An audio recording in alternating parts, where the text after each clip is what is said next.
Welcome to America's Top Rebbetzins. In the merit of this class, may Hashem give a refuah shalema to Tamara Bat Elka and also to Devorah Bat Hana. And may Hashem watch over all the Jewish people and give enormous strength to the IDF soldiers, including Nachman ben Deganit, Naor ben Libnat, Natalie Bat Yehudit, and Nev ben Adi. Please click on the subscribe button to subscribe to us on the America's Top Rebbetzins YouTube page and click follow to follow us on your podcasting app so that you are the first to know when an inspiring new episode is posted. Today, I am happy to welcome Rebbetzin Rivky Herzel. Rebbetzin Rivky is the co-director of Chabad-Lubavitch in Zambia, Africa. She is originally from Alaska, where her parents are also Chabad emissaries there. Like Zambia, the Jewish community in Alaska is fairly spread out and it has its own culture. We're going to find out about all the Jewish culture and the community in Zambia today. This is going to be great, a really, really great episode. Thank you so much for being here, Rivky. Please tell us more about yourself and what you do. Okay, hi. Thanks for having me. I have to say, first of all, not a Rebbetzin. I think you have to reach a certain age for that. But thank you for the title. A little bit about myself. So I grew up in Alaska, which I guess to everyone else sounds crazy, but to me was just normal life. My parents moved there in 1991. They were sent by the Rebbe. Maybe we'll go into that a little later, but just in short,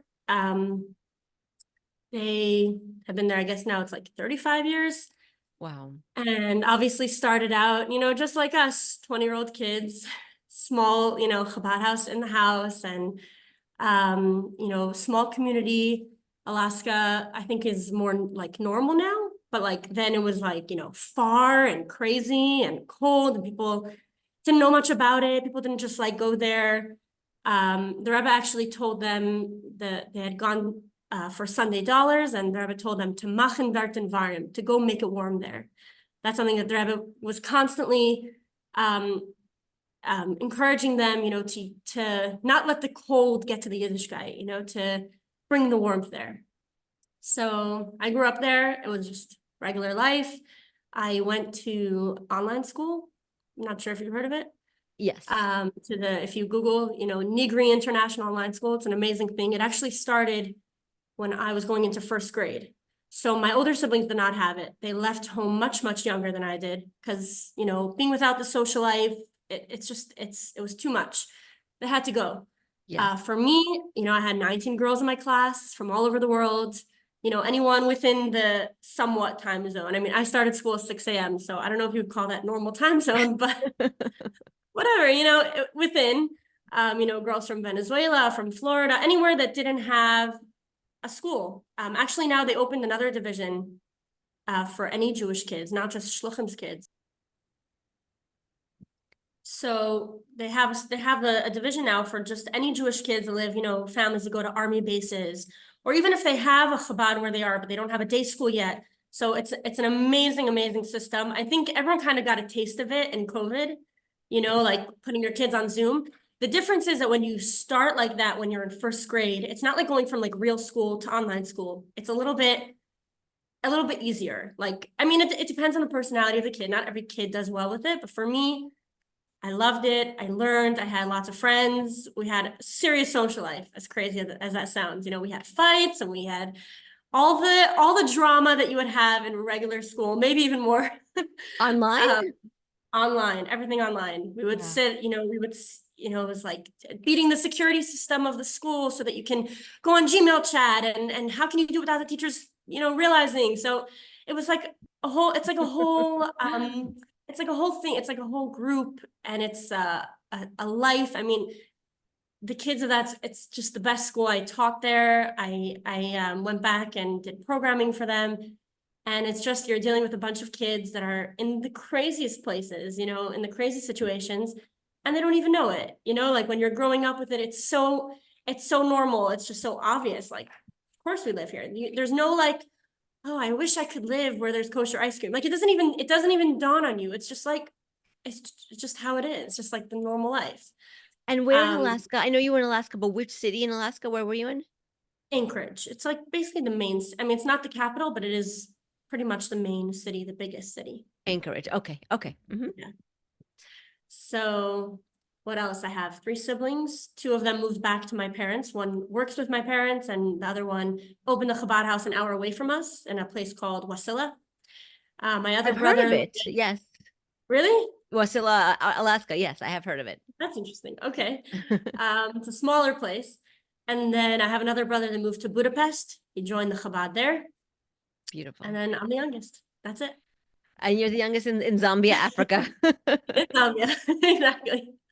Oh my gosh. Yes. We're going to talk a lot about this today because I think it really is so cool that you are a Chabad emissary in Zambia and that your parents are Chabad emissaries in Alaska. I mean, people are always curious about what really happens behind the scenes at Chabad, and you're the perfect person to ask, the following questions because there are Chabad centers all over the world. As we were saying, there are Chabad centers everywhere in Japan, in Peru, in Nigeria, in Mexico, in Canada, everywhere, Yeah. even in the islands in the Caribbean you know, um, it, how is it decided where a new Chabad center will open, and how are people selected to become the Chabad emissaries? And also, if you can please explain to us what is involved in opening the Chabad center, like from A to Z, from being selected and to actually opening. Okay, so in general, people always wonder, do you have a choice? Which I guess what's funny about that is like I think that people who are not frum and don't go through the shidduchim system also wonder that, do you have a choice in your shidduch? Right. And I think finding shluchus is very much kind of like the shidduch system, actually. Back in the day, the way it started, when the Rebbe really first started sending the first shluchim, the Rebbe sent them. The Rebbe sent my grandfather to Detroit, Michigan. The Rebbe sent the Gorelick family to Italy, to Milan. The Rebbe sent those first few like pioneers, I guess you call them. But very, very quickly, the Rebbe changed the system.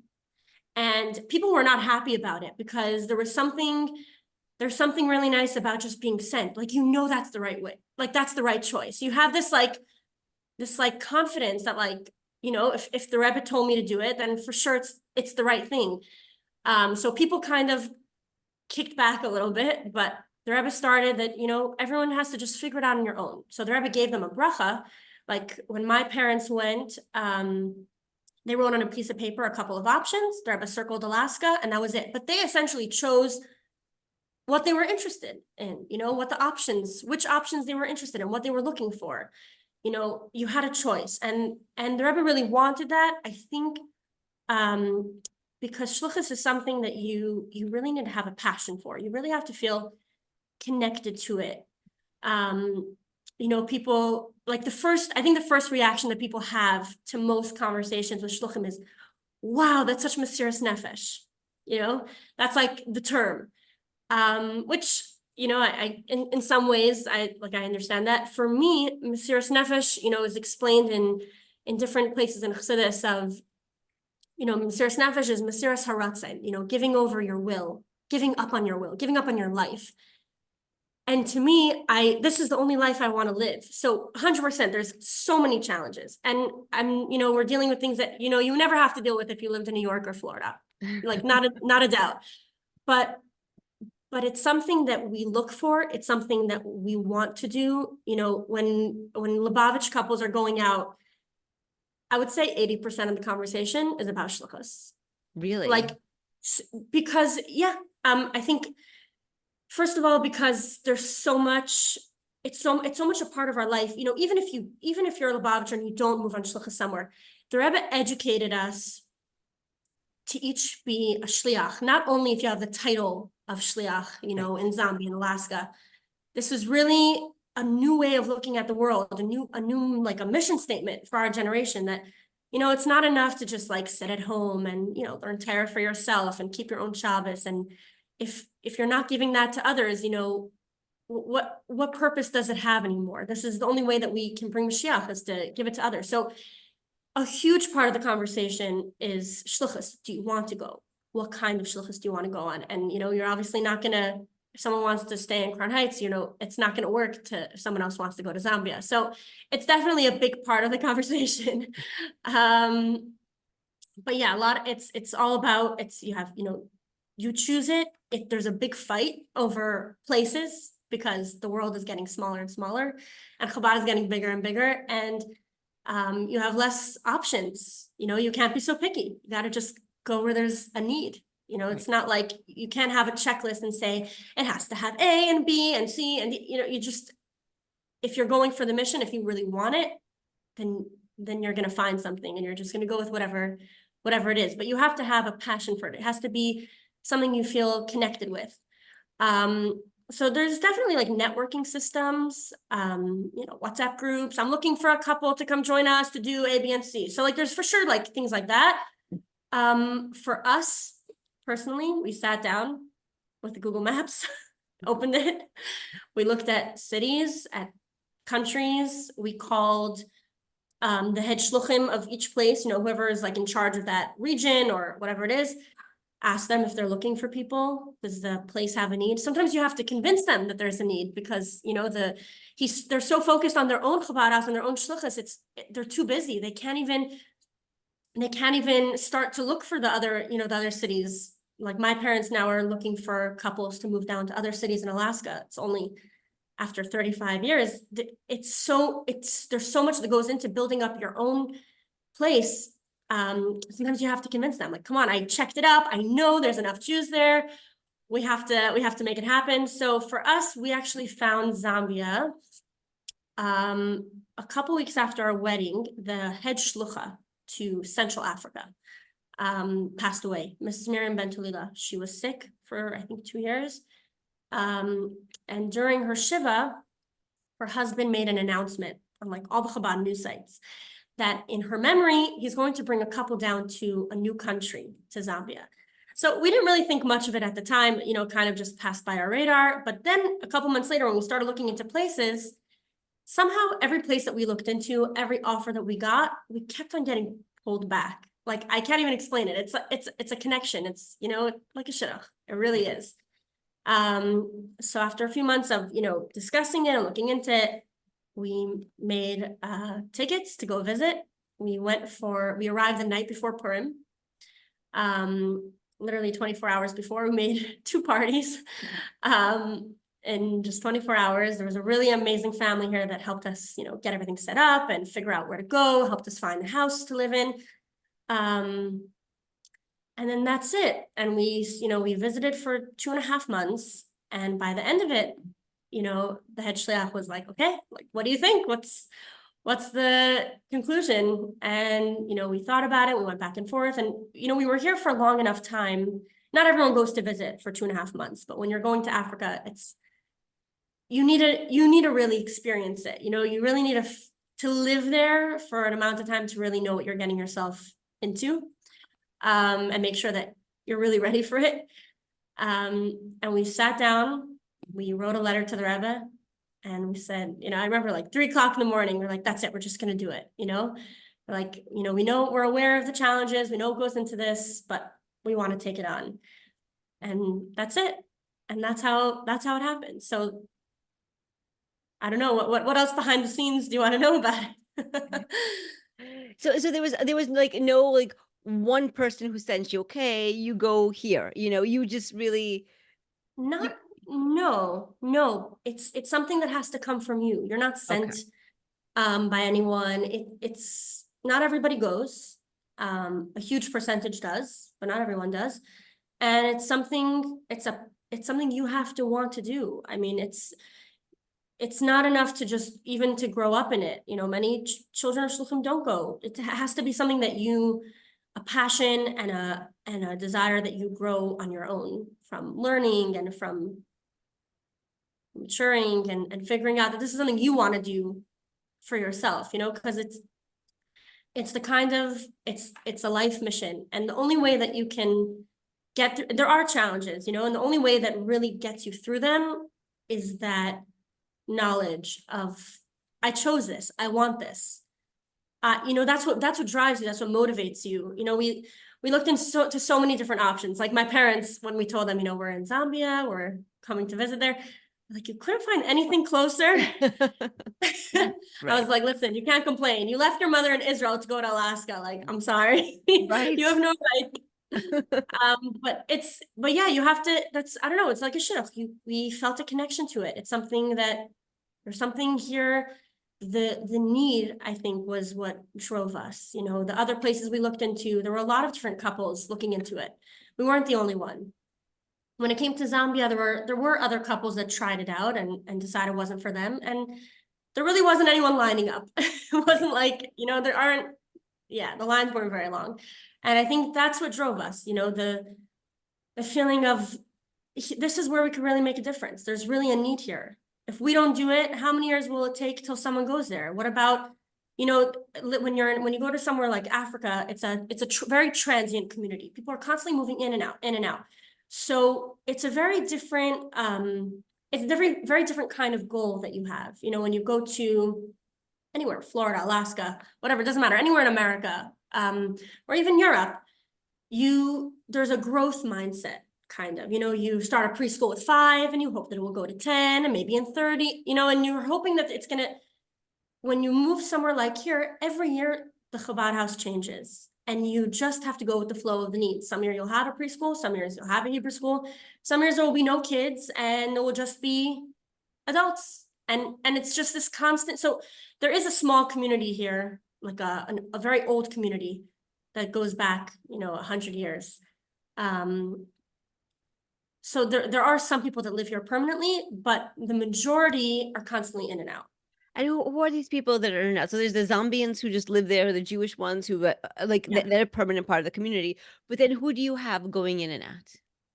So a lot of business people come with their families.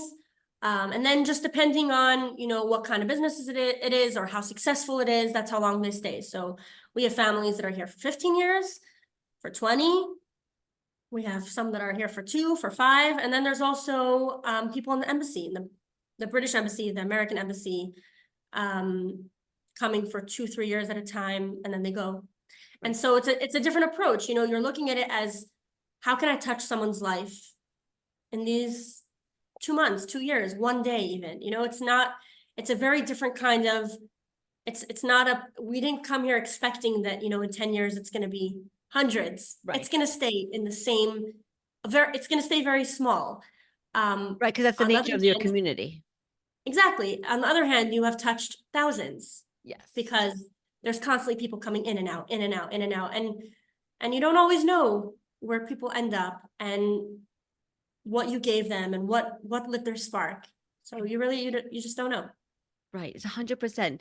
And so how long have you been there?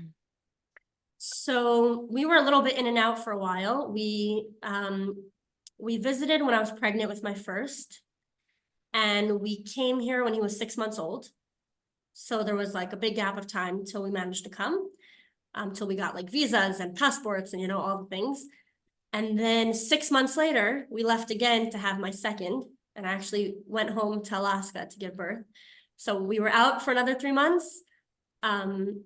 And then we just came back like a month and a half ago. So okay. It's like, I mean, we kind of been here for 2 years, but like permanently, you know, 8 months, 9 months. Okay. And how did you, to establish a house, like an actual Chabad house, how is that, you know, because do you have to go through government regulations? Do you need approval? Like, how is that? So in every place it's different. We're here, I mean, also it's not America, it's like different countries. So every country has their own, like, you know, you go on a work permit or this kind of visa. It's like, just kind of depends on where you're going. But actually like establishing it, you know, we made sure that we had a house. We had to do fundraising, make sure that we have enough to cover, you know, at least 1 year's budget, you know, which includes flights to mikveh, you know, Shabbos dinners every week, having a roof over our heads, the electricity. The basics, yeah. And the basics, and then as well as many programs as we possibly can budget for. Right. So I mean, yeah, it's a process till you can settle down, but that's really all there's to it. You kind of come fresh off the boat and you just start, you just do what you can. It's kind of like, you know, every place is so different. The kind of people you have are so different. When you're in a foreign country, what's kind of cool about it is that we're all foreigners together. Yes. And so we're all looking for friendship and support and a place to call home. Yes. It's different than when you're going to America and everyone kind of has their life and that's it, So very different kind of thing, but yeah, not really that many secrets go into it.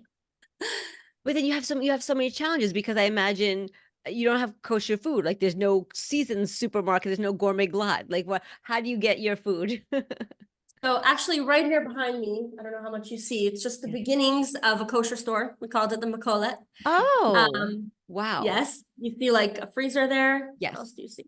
I feel Freezers, refrigerators, yes. bringing in products. We bring it in from South Africa. Okay. And it took a little process to figure out, what's the best way. And we'll be constantly changing and shifting till we figure it out. Bringing meat and wine into the country is illegal. So you have to have special permits.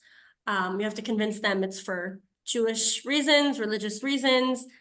So we have a permit to do it, and we have a cooling truck now that brings it in. So we have them freeze it completely before they send it. It goes into the cooling truck, and then you have to hope it's not stopped by the borders. And if it's stopped by the borders, it can sit there. So the way we've been doing it before, when it came on just a regular car or truck, it was very scary because you could lose thousands of dollars worth of meat. Hopefully now with this cooling truck, we'll take away that concern. Hopefully nothing will happen to it. Yes. But yeah, that's how we get kosher food. And now we just started this small little store, bringing in bamba, tchina, meat, chicken, giving everyone, there's two parts to it. There's the people that are keeping kosher already and need an easier way to do it. There's tourists that come that are shomer kosher people. And then there's people that are like, wouldn't have done it otherwise, but it's here. It's next door. It's easy. And why not once in a while to buy a kosher chicken, So it's Right. it's special. It's a very cool thing. Very nice. Okay, wow. And it's so cool you have a store because not many places have stores. Even some Chabads in America, like they don't have stores. So it's much less common in America because in America you can find a lot in the stores. It's true, but my husband and I, we travel the country. Like we're trying to visit all the Yeah. 50 states. So if you're yes, Okay. I agree. In New York, on the East Coast of Florida, yes. But if you're going in the middle of nowhere, for example, let me give Right. you an example. We visited 4 states this summer. What do we visit? We visited Nebraska, Missouri, Kansas, and Iowa. That's 4 states Okay. in one trip. I have family everywhere there. Yeah, go Oh, ahead. I should have asked you. All my aunts and uncles are shluchim. Name a place, you got it. So maybe you'll know them. The only kosher restaurant, the only kosher place that we could find is in Des Moines. There was a Chabad of Des Moines, and they run a little Yes. deli. Yes. You know what I'm talking Okay. about? Yes. So Yes, that's yes, yes. that. It was like the only place where we could sit down and just like have a normal meal out of the whole week. Right. Right. So, okay, we don't have a restaurant yet. That will take Okay. a long time. Okay. But yeah, I mean, even in America, okay, so even if you don't have a deli to sit down by, I'm talking just like corn chips, peanut butter, like Yes. you're not going to starve. So we're actually pretty lucky I think from all the African shluchim, we have the most because we're right next to South Africa. And so a Okay. lot of the chain stores from South Africa are here as well. So we have almost Okay. everything, like any like regular products. I mean, for me, it's going to be weird because everything tastes different. So not because it's like it's Zambia, but even in South Africa, it would be hard for me to get used to, like a different tomato sauce and a different ketchup and a different mayonnaise, like these kind of things. Yes. But we do have a lot. So, meat, dairy, pasta straw, that we bring it in. Okay. But otherwise you could get things here. But that is why many shluchim outside of America are much more quick to start, like a store or a restaurant, a deli. It's like just happens more often. That makes sense. This makes a lot of sense. And so Yeah. that's with the food. But I know you were saying about like flying to the mikvah. So you don't actually Yeah. have a mikvah where you are. Don't have a mikveh. It's absolutely the first priority project. It's the project that takes the longest, Yes. but it's the priority project. Not only because flying with my baby and a 2-day trip and it's a pain, but not only that, it's the most important. I mean, it comes before a shul. It comes before anything. It's the most important part of Jewish life, taras mishpacha and having a Jewish family. So it's 100% our first goal. But yeah, for now, there's no mikveh. And you And fly to so I South travel Africa or to South Africa. Okay. which is only 2 hours. I mean, there's shluchas that fly 10 hours to South Africa. So I'm very lucky. Okay. There are no night flights, so it is like a 2-day situation. Okay. Um, and yeah, it's an interesting experience. Hopefully soon we'll have a mikveh here. Yes. Oh, I mean, I really, really hope so. I hope so. So what are so you have the food, you have to fly to mikvah, but you have minyanim, right? Do you have like 3 minions a day? Do you have enough people for that or? Not at all, no, not Oh, at all. okay. Um, it's funny, even in Alaska, we have a much bigger Jewish community in Alaska. There's definitely enough men to bring together a minyan 3 times a day. What's different is that it's not necessarily important to them. And when we're setting up a Chabad, our first what we're looking to do is to see, what do people need? I'm sure my husband would love to have a minyan 3 times a day. Of course, yeah. It would be nice to even have a minyan every Shabbos. That would already be a start. Oh, wow. Um, Okay. yes. But that's not what people need. That's not what the people are looking for. Everyone's on their own level in Judaism. Everyone is in their own comfort level in Judaism. Not everyone's comfortable with the shul, just the whole setup. There's the mechitza. That's hard for people to swallow. Not everyone's comfortable with that yet. And we're just looking for, what do people need? What are people going to connect to? What is there a group of people that want a preschool for their kids? I'll make a preschool. Is there a group of kids that want a Hebrew school? We'll make a Hebrew school. Do they just want to do holiday events and anything else is too much? Sure. They want to just come to the store and, that's it, pick up some kosher food and go home and not be too involved. No problem. It's whatever people are going to feel connected to, whatever is going to spark their neshama.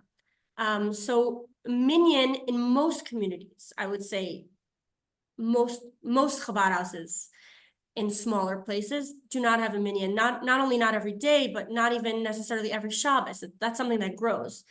But there's not really an interest for it. We're not here to force the Yiddishkeit on people. Sure. We want to give them whatever they feel comfortable with. It's, we're not on a mission to make them be like us or even to become from tomorrow. It's about every mitzvah and, whatever they're going to feel connected to, really. So minyan is definitely not the first year. That's for sure. So Okay. for some people it is. There is a group of people that are really interested in it. Okay. And to do it as much as possible, but the group that wants it is not necessarily big enough to actually make it happen on their own. They need to pull in others. Right. So it has to come with the interest. So maybe one day. Right. Hopefully, yes, yes. And like, what do you embrace the most about being in Chabad of Zambia? Like in your community with the people, like what do you love the most?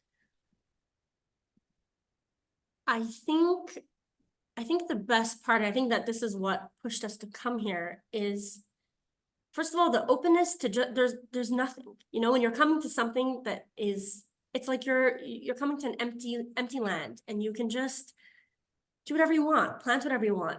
It's you have this like open, empty landscape of just do whatever could be done. So on the one hand, it's also, there's something hard about it because, when you're doing like a 9 to 5 job, there's a beginning and an end, and then it ends, and then you go home and it ends. It's a 24-hour life, and which is amazing. I mean, once obviously there's like a balancing act and you have to learn, but there's so much need and there's so much purpose and there's so much that could be done. And we could sit here and, you would think, what are you doing all day? How many Jews do you have already? 60 Jewish families, 80 Jewish families? I don't even know. I can't even give you a number. But somehow we're so busy because there's so much that could be done. And it doesn't matter if there's 5 people or 10 people, it doesn't make a difference, because if we're coming here for every single neshama, who cares? What difference does it make if your Purim party has 2, has 10, has 50, has 100, 300? You never know who you're touching, who you're giving the mitzvah of hearing the Megillah to, which Jewish kid, maybe they'll leave tomorrow, but they'll always have that memory of that, positive Jewish experience of having a positive Jewish interaction even, it's amazing. It's like there's just this constant, never ending you feel the fulfillment, but then there's always this like, we could do more, we could do more. Like it's just like, it's never stale. It never gets old. I think when I see it with my parents, like you stay young forever in a certain way because of it, because there's no retirement. Nope. It's just always, always, always, So I think for me, that's what I love the most. There's just so much to be done. And it's so beautiful. And I love like the point of what you're saying is like every Jew matters, even if it's just Yeah, one. It doesn't have to be yeah, 500 Jews in a room to matter. One Jew in a 100%. room matters. Yes. Yeah, yeah, and like it's crazy what I'm sure you know Rabbi Sachs, right? Yes. Rabbi Jonathan Sachs. So I love hearing his speeches and the stories he tells about the Rebbe. Have you ever heard of any of them? No, but please share. So I mean, I could just start with in short, he was in university. He went to the Rebbe. I don't remember all the details of his life story, but he asked the Rebbe what he should do. He had a few options, different jobs. He could be a professor, he could be, I forgot even what they were. And the Rebbe said, and he had already had smicha, he was already a rabbi. And the Rebbe told him, forget the options, go teach other people how to be rabbis. And Rabbi Sachs said, later on how he sees how he really got everything that he wanted, from taking his life, and instead of going to do all those things that would make him feel bigger and feed his ego and do the things that he wants. He focused on other people, and with that, he got everything he wanted in the end. He also became a professor and also became a lecturer and also became a teacher.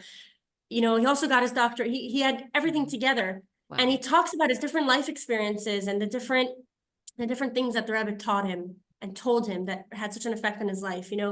Like I know one story that the Rebbe told him, every Jew is a flame, and you have to go and light, every Jew is a candle, you have to go and light their flame. And you have no idea who you're going to touch. Me, speaking to one person, you have no clue who that person is going to go on to inspire. It's endless. It's endless. The ripple effect is endless. And I think when you're in a small community, you feel that even more, because you don't get lost with the numbers. You don't be like, oh my God, we had 100 people at this. You don't get lost with that. You're really, really focused on every person. How can I change his life for the better? How, whether it's physically or spiritually, it doesn't matter. We're here for every Jew, whatever they need. And even for the non-Jewish community, we're doing, in a couple of weeks, we're doing a prayer for Israel event, and the interest that we've seen from the non-Jewish community in coming to show their support and pray together and unite for the Jewish people. It gives them so much, purpose, and they're so excited to come together for a good cause. It's amazing. And you never know who you're inspiring. You never know, we're walking in the street, people can see that we're Jewish in the middle of Africa. You have no idea who's going to pass by and see us, even if they don't come over to us. There's so many stories of these things that, people found out 35 years later, the effect they had. You don't always see those happy endings, and you just have to really remember that they're there. It's so beautiful. It's really, really beautiful because you're passionate about doing this. You're passionate about Yeah. touching the lives of these Jewish people. And like I just feel like that they're one Jew leads to another. It all rubs Yeah, off on us, and we're all for connected. sure. For sure, 100%. I mean, even the things you do in your home. I just saw recently, we're actually going to South Africa tomorrow. We were invited to speak to the Chabad high school there for their Shabbaton. Very nice. So we were, preparing for it, and I'm doing a workshop on Hasidic feminism for them. And so I was looking up, different things that the Rebbe speaks about women and the job of women and the role of women in Judaism. And one of the things that the Rebbe really emphasizes is the feminine energy and the feminine quality that the men don't have, that you see it when you walk into someone's home, and you can see what the woman's energy is based on the father and the children.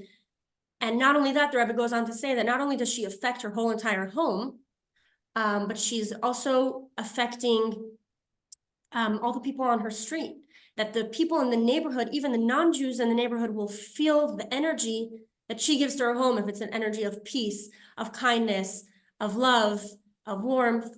So, it's like, You've no idea. It's amazing. Amazing. Wow.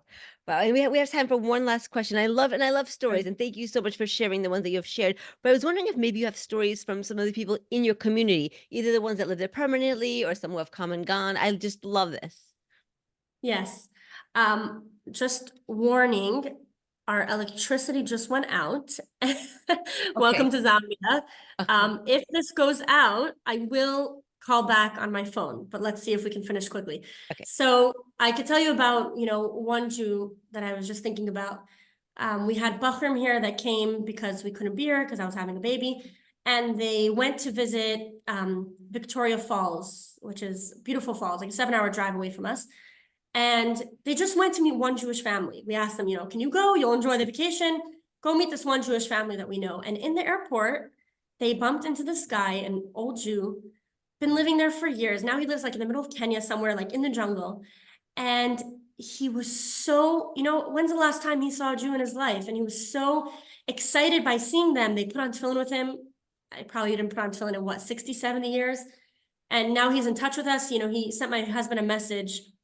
I think it was right after October 7th, his neshama was just turned on. Like, what could I do for, what could I do for the Jewish people? What could I do for God? What can I do today? Like he was so, just that one little encounter which would never have happened. I mean, we haven't been there yet, going with 2 babies, like we never would have made it there, but just, Hashgacha Pratis happened to be, I was having a baby and we needed to bring young Bachram with more energy than us. And they went to this airport and they met this Jew and they got him involved, got him connected just by seeing them walking around, with their black hats and their tzitzis, and his neshama woke up. It's amazing. So beautiful. So beautiful. Thank you. And thank you so much, Rebbetzin Rivky, for joining us on America's Top Rebbetzins and the Meredith's class. May Hashem give a refuah shalema for Tamara Bar Elka and Devorah Bar Hana. And also may he give enormous strength to the Jewish people and the IDF soldiers, including Nachman ben Deganit, Naor ben Libnat, Natalie Bat Yehudit, and Nev ben Adi. Thank you so much again. Thank you.